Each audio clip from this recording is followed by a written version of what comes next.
worship service of Grace United Church in Wellsville, New York. You know, my mother would have been 96 years old last week. She almost made it to her birthday, but I guess she decided that she wanted to celebrate in heaven. You see, she was a person of great faith, and she taught us how to love God and to seek God's direction for our lives. Now, when I was growing up, it was my mother who was the one who would read Bible stories to us. We had this special children's Bible, and some evenings one of us would run over into the dining room and fetch it from underneath this big bookcase, underneath this giant mirror in our dining room. And we would bring it back, and we would sit around the table with the dishes pushed to the center, and we would listen to a story or two and look at the wonderful pictures. And then we would ask Mom over and over if she would just read us one more. But that wasn't the only time that we read Bible stories at my house. At bedtime, we had another chance to hear Bible stories. I remember that we each had a little bookshelf in our bedrooms. And at bedtime, we would be able to go and pick out a couple of books to read. And then we had a special bedtime storybook too. And what was nice about it was that when you opened the book, there was a picture on the one side, on the whole page, and there was writing on the other side. And we loved those big pictures. Only when I had children of my own did I recognize the advantage of a bedtime storybook with big pictures and very brief stories. I'm sure with 4 kids to put to bed, she loved that book about as much as we did. Nevertheless, my mom taught us to enjoy reading the Bible. And so as we grew older, my mom encouraged us to think about Bible verses during the course of the day. She taught us to memorize verses from it, and then eventually to memorize whole passages. She told us of stories how she had memorized verses as a child, and sometimes she would quote them to us or with us. Of course, John 3:16, Philippians 4:8, John 10:10, Psalm 23, and Psalm 100. I remember writing verses and psalms on notebook paper and taping it to the wall right side my bed. Okay, I also remember that if I learned something big like a passage or a whole psalm, she would give me a big prize, like a whole $1. Psalm 23 was the first psalm that I memorized. It was my mom's favorite. Guess what? I learned it in the King James Version. That was the Bible that I read. In fact, I still have this little Bible. And it has this little handy zipper on it to keep the pages safe. But I didn't get, I didn't get a more modern translation until I was in middle school, and I still have that one too, with this nice plastic cover that kept it protected. It's a New International Version, and I was very excited about getting that Bible. But when I was a kid, it was the KJV. So Psalm 23 went something like this, and you can say it with me if you want to. The Lord is my shepherd, I shall not want. He maketh me to lie down in green pastures. He leadeth me beside the still waters. He restoreth my soul. He leadeth me in paths of righteousness for his name's sake. Yea, though I walk through the valley of the shadow of death, I will fear no evil, for thou art with me. Thy rod and thy staff, they comfort me. Thou preparest a table before me in the presence of mine enemies. Thou anointest my head with oil. My cup runneth over. Surely goodness and mercy shall follow me all the days of my life, and I will dwell in the house of the Lord forever. I am so glad that I learned that psalm from her. She was a good teacher. In addition to being a great mom and teaching us all kinds of things at home, my mother had been a school teacher. She loved children. She taught Sunday school, and in the years before I was born, she taught elementary school children. Not long ago, I came across a paper clipping. This article told of an adventure that she took her kindergarten classes on. It was entitled, Kindergartners Study Trains, and this is what it said. Kindergarten children of the Iroquois School took a train trip to Newark, New York recently under the leadership of Mrs. Evelyn Heil, teacher of the youngsters, and assisted by a number of mothers. The trip was designed to familiarize the children with trains and railroads in actual operation. The children had been studying railroads recently, and many of them had never been on a train. The trip down was made on the B liner, and after a stopover for refreshments, the return was made on a through train so that the youngsters could see a dining car. 2 separate trips were made, one for the morning and one for the afternoon classes. Upon their return to Rochester, an official of the railroad took the group on a tour of the station. What a fantastic adventure! Imagine yourself as a 5-year-old going to the school, boarding a school bus, and then riding to the train station, and then going through the gates to the train platform, the smell of the oil from the wheels kind of burning in your nose, seeing the baggage cars, and then climbing up the steep steps and finding your way to a scratchy upholstered seat. As the train chugged along, listening to the clickety-clack of the train wheels on the tracks, laughing with your friends as your teacher and other mothers ensured that you were safe and comfortable, and then having refreshments and visiting the dining car on the way home. The day culminated with a tour of the train station. Wow. Imagine you had been studying trains, but this was the real thing. The day had come to see one up close and to actually ride on one. As I read the article about it, it sounded absolutely fun. But I'm sure for the teacher, my mother, there was a fair amount of complexity to that field trip. There was a lot to think about: planning, safety, logistics, and not just for one class, but for 2 in one day. You know, when a shepherd like the one in Psalm 23 leads the sheep from a holding pen or the fold, they are in some ways on a field trip. The shepherd has planned carefully and thought ahead of time about where they were headed and about what they might encounter there. Now, not many of us have had first-hand experience with the shepherd, but most of us have been cared for by a good teacher along the way. And so as we read through Psalm 23, there are some interesting parallels that I found between teachers and shepherds. Parallels that can teach us something about God and God's care for us. And so I'd like for us to consider today how God cares for us as we reflect on this psalm, a psalm that was a favorite of my mother's and is a favorite of many, many others. Psalm 23 begins with the phrase, "The Lord is my shepherd, I shall not want." People in biblical times recognized the strength and bravery of shepherds. Shepherds were not mild-mannered folk who coddled sheep, like we might see on Christmas cards in modern times. These were the tough guys who weren't afraid to protect their flock and to care for them. They made sure the needs of their flocks were met. They were not lacking. On a field trip, the shepherd would need to feed the flock and ensure that they have enough to eat wherever they were to go. They couldn't push the sheep too hard, but they needed to provide rest for them. And this leads us to the next verse, verse 2. "He maketh me to lie down in green pastures. He leadeth me beside the still waters." Sounds like a 5-year-old talking about their teacher. "She made me walk in a single file. She made me take a rest. She made me stay with my buddy. She made me be quiet." I imagine when God, our good shepherd, looks at us, we seem quite childlike in our busyness, in our relentless activity, in our almost inability to slow down. We rush from one thing to the next, our lives burdened with responsibilities and activities and tasks that we take on, our minds racing with ideas. God provides still waters. "Be still and know that I am God," the psalmist says.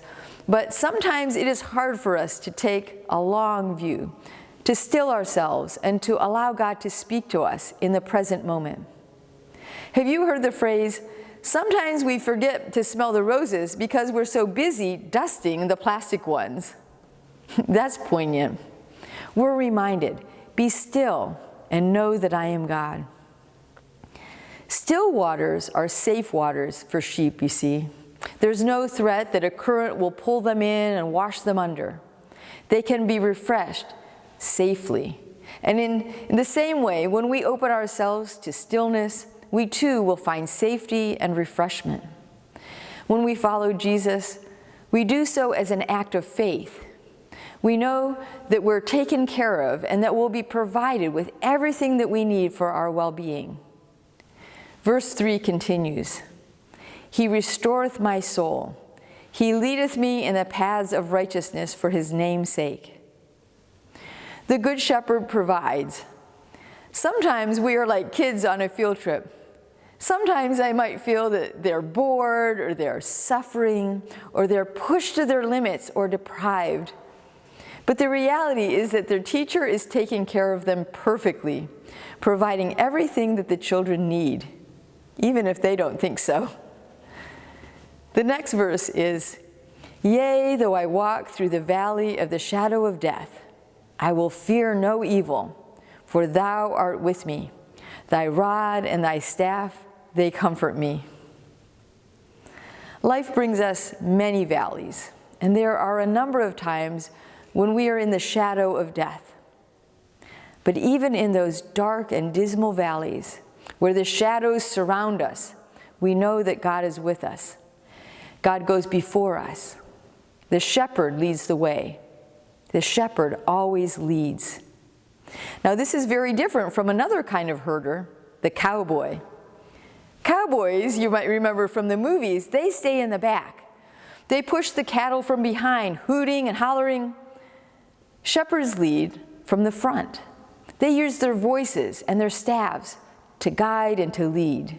There are never places where we go where God hasn't already moved into to prepare a way for us and to be present with us. God goes before us and is present with us wherever we may encounter a valley. You know, there are two symbols for a shepherd. A shepherd lovingly reaches a staff down into a hole and slips the staff under the sheep's leg and gently pulls it out of a hole. We people are like sheep. We get into holes during our lives, and God is forever pulling us out from these holes.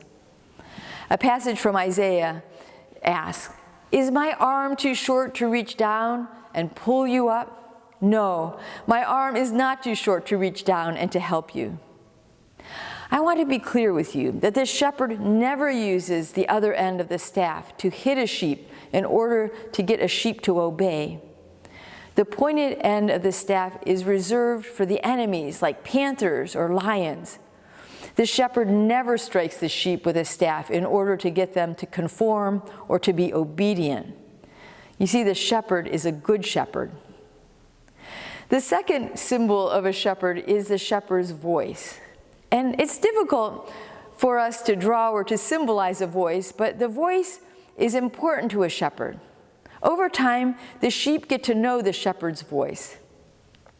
Do you know the lifespan of a sheep?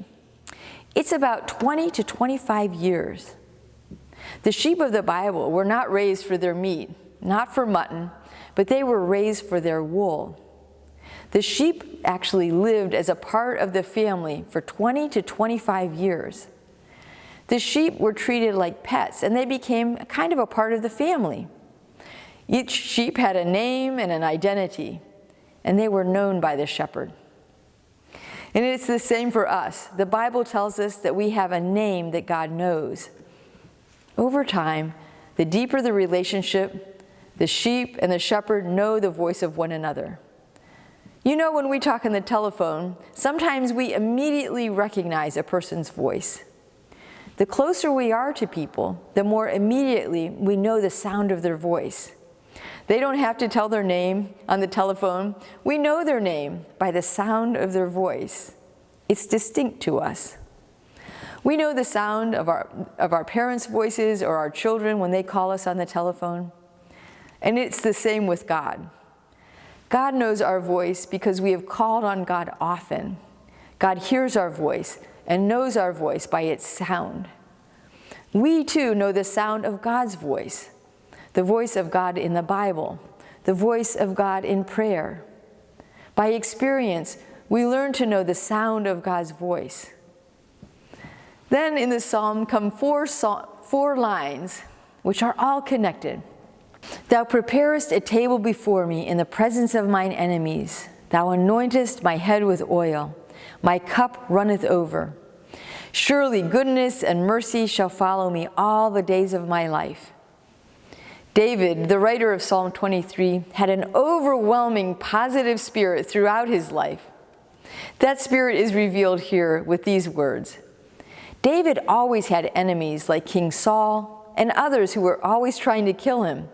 And it was a divine joke that God always gave him food right in front of his enemies.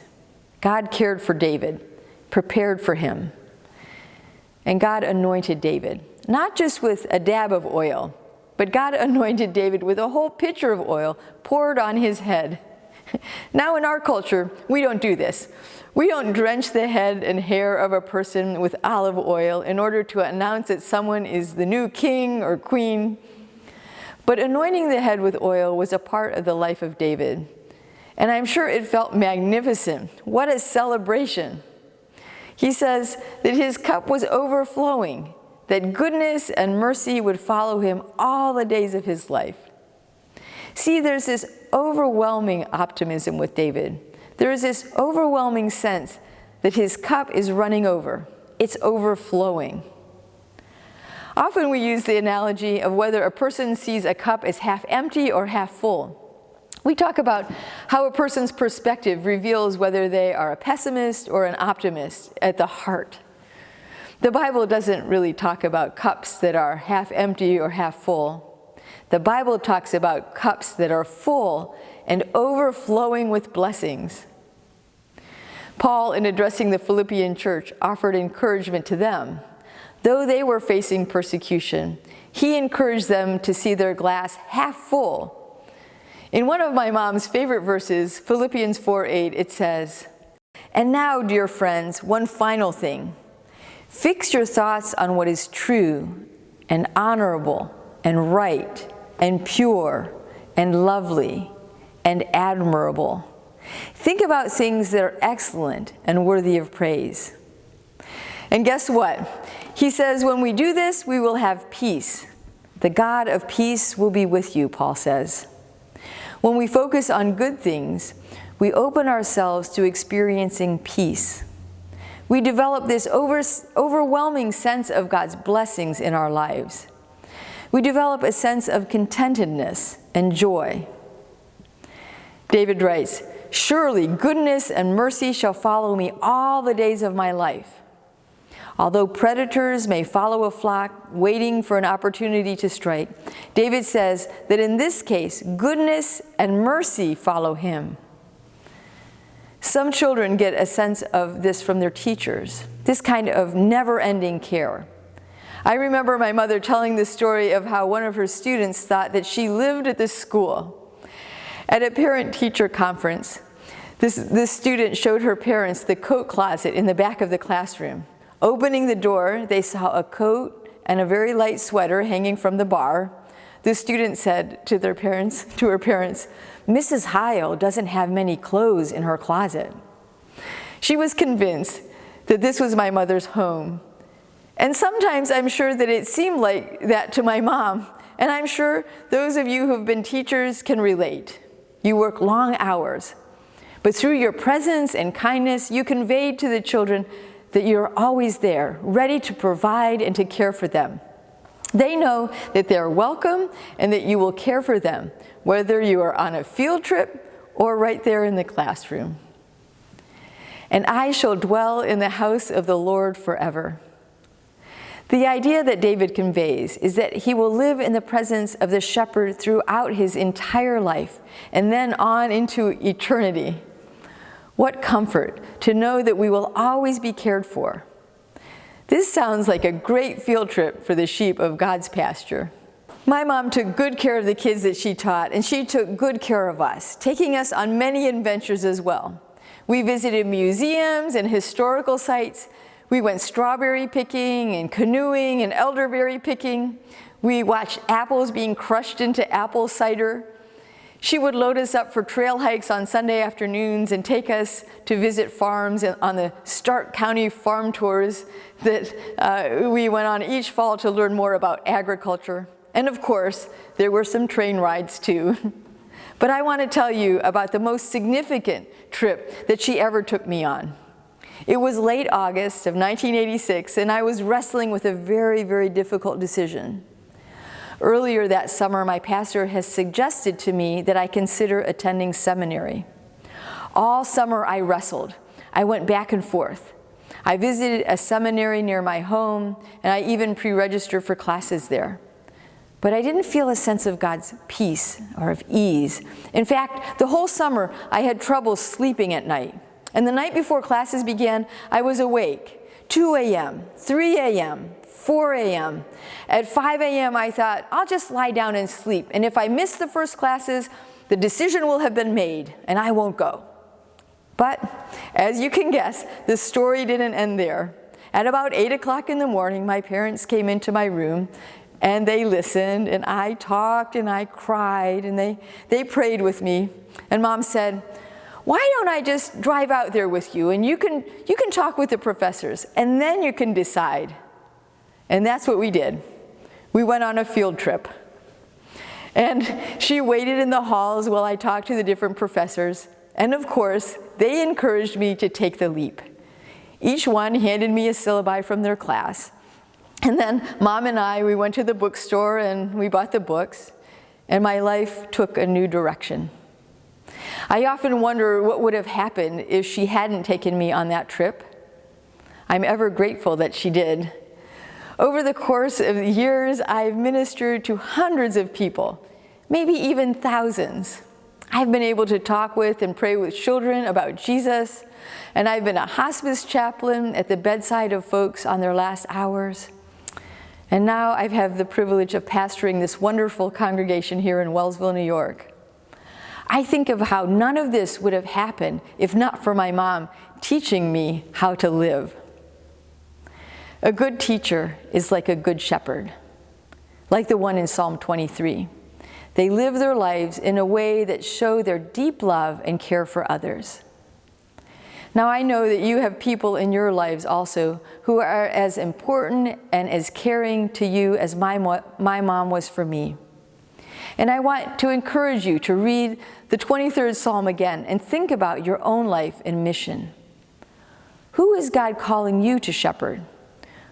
Who is God inviting you to lead into greener pastures or beside still waters? As Christians, our lives overflow with God's love. On this day, let me give you an invitation that my mom gave to me to renew or even to establish a wonderful relationship with this good shepherd.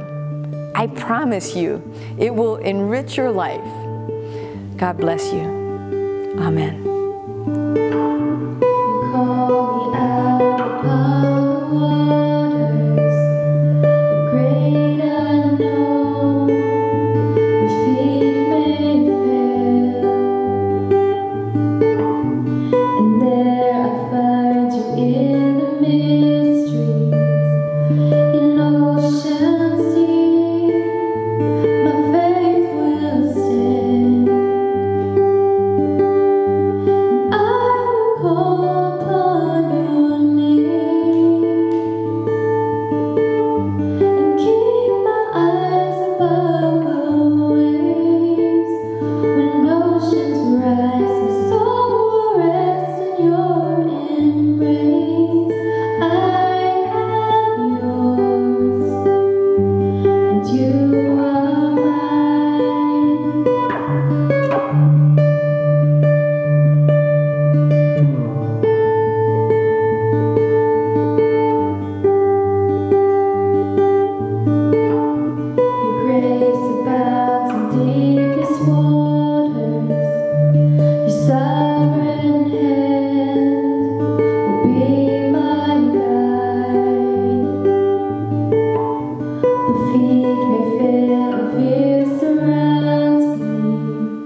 wherever